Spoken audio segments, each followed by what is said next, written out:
ẹ̀yin èèyàn ilé ìwò lẹ ṣe káàbọ̀ sí Mashola Gist TV. Gist tá a gbọ́ lẹ́nìí tó ń ṣẹlẹ̀ òní lórí bí bàbá wa Ropo bó ṣe pé kábíyèsí tí wọ́n bá kábíyèsí sọ̀rọ̀ lórí ọ̀rọ̀ àwọn olórí yìí tó ń lọ lọ́wọ́lọ́wọ́ wípé kí ni èrò kábíyèsí wípé ṣé àwọn àti àwọn olórí yìí kí wọ́n sọ tòótọ́ fún àwọn wípé ṣé àwọn àti àwọn olórí ṣé wọ́n jọ múlẹ̀ ni tó jẹ́ pé wọ́n lè gbé ìgbésẹ̀ lórí ọ̀rọ̀ wọn tó jẹ́ pé wọ́n lè fi wọ́n sílẹ̀ àfi wípé kí wọ́n jẹ́ kí ìyàwó wọn kúrò nínú palace lórí ọ̀rọ̀ wọn.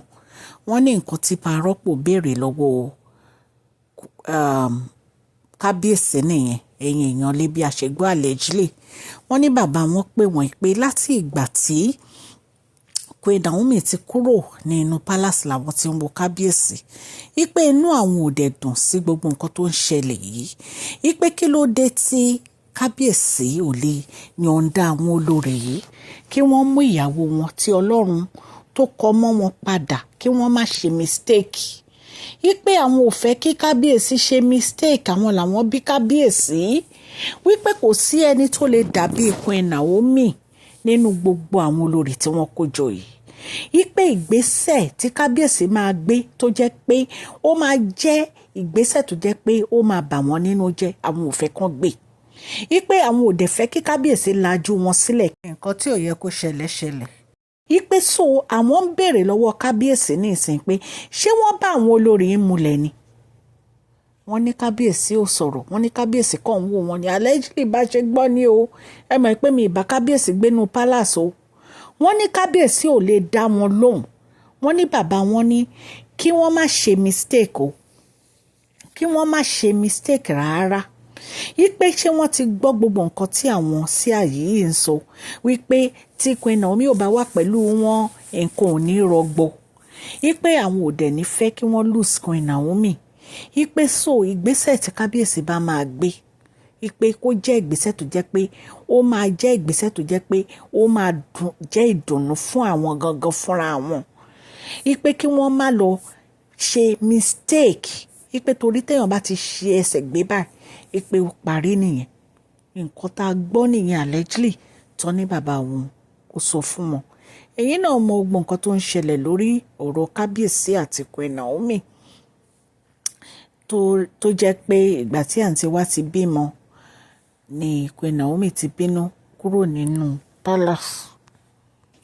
so bàbá wọn ní ó ní right láti bínú wípé Queen Naomi ní right láti bínú wípé torí ìyàwó wọn ni wípé irú nǹkan báyẹn kò sí obìnrin tí ò ní bínú wípé ṣùgbọ́n ọ̀rọ̀ yìí ó gba ìmọ̀ àti àdúrà wípé nítorí àwọn ò ní lajú àwọn sílẹ̀ kí nǹkan burúkú kókó máa ṣẹlẹ̀ wípé látìgbà tí Queen Naomi ti lọ kan kábíyèsí ò balẹ̀ pé kábíyèsí ò lè jẹun ò lè sùn wípé so ìtorí ẹ̀ ni àwọn fi ń bi kábíyèsí pé ṣé kábíyèsí bá àwọn olórí tó kù yìí ṣán bá wọn múlẹ̀ ni because ìgbà tí èèyàn wà happy tó jẹ́ pé ẹni tó ń fún ẹ ní dùnnú tó o nífẹ̀ẹ́ ó fẹ́ kúrò nínú ayé ẹ̀ ṣé o dẹ̀ ní wá nǹkan tó máa fi lọ wá bí wàá ṣe gba ẹni yẹn padà.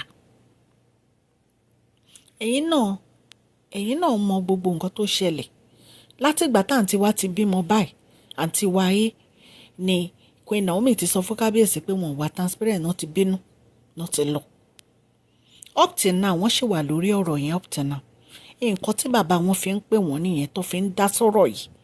ẹ̀yin èèyàn lé ẹ jẹ́ kí n kí ẹ̀yin olólùfẹ́ mi ní ilé lóko àti lẹ́yìn òde wípé ẹ káàbọ̀ sí Mashola Gist TV. à ń sọ̀rọ̀ nípa royal gist celebrity gist àti gbogbo nǹkan tó ń ṣẹlẹ̀ ní agbègbè orílẹ̀-èdè bàbá wa ní ilẹ̀ Nàìjíríà. à ń ṣe advert lórí ìkànnì lọ́lọ́kọ̀ òjọ̀kan ẹ kàn sí wa ní Mashola Gist TV @gmail.com tẹ́ bá ní ìpolówó ọjà tẹ́ bá fẹ́ polówó. ẹ̀yin tó jẹ́ pé ẹ ti subscribe ẹ subscribe o ẹ dẹ̀ tẹ notification bell yín so that a bá ti post any gist ẹ máa rí òkè òkè ní ọlá yín á máa lọ o ọlá yín ò ní lọ ìsàlẹ̀ láéláé.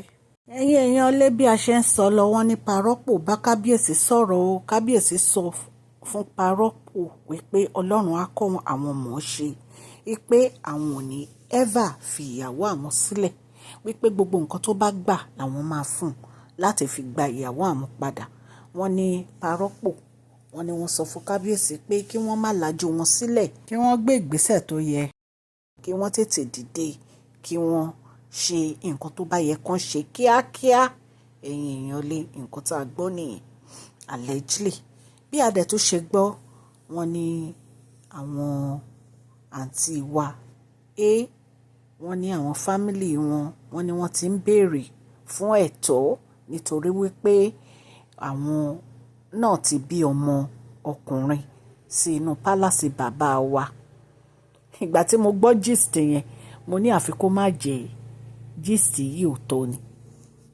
Ìpè ìgbà wo ni àǹtí wa bímọ náà? Tó ti ń sọ̀rọ̀ nípa wealth, tó ti ń sọ̀rọ̀ nípa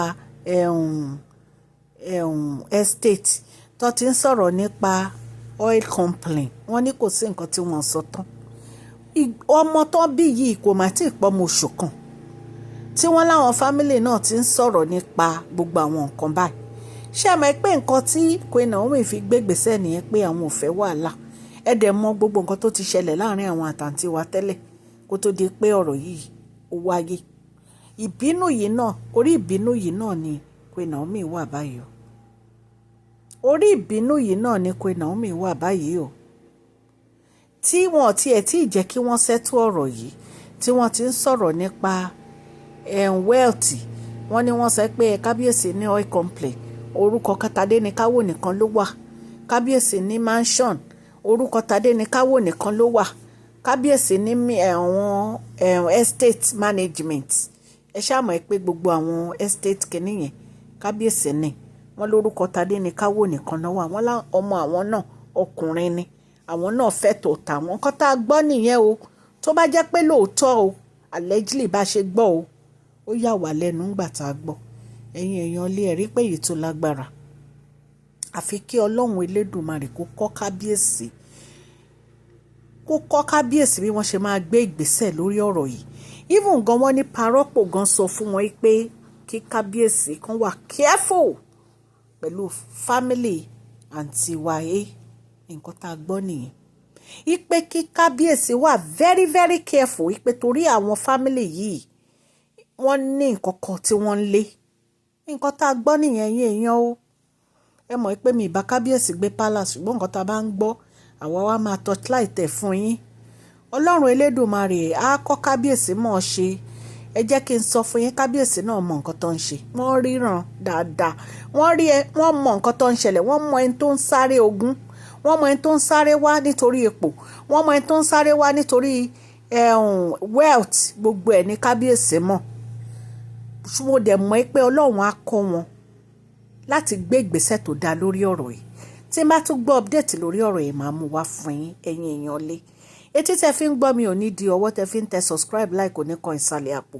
Ní àṣẹ Ọlọ́run, mo dúpẹ́ lọ́wọ́ yín. Mo kí yín ní happy good week.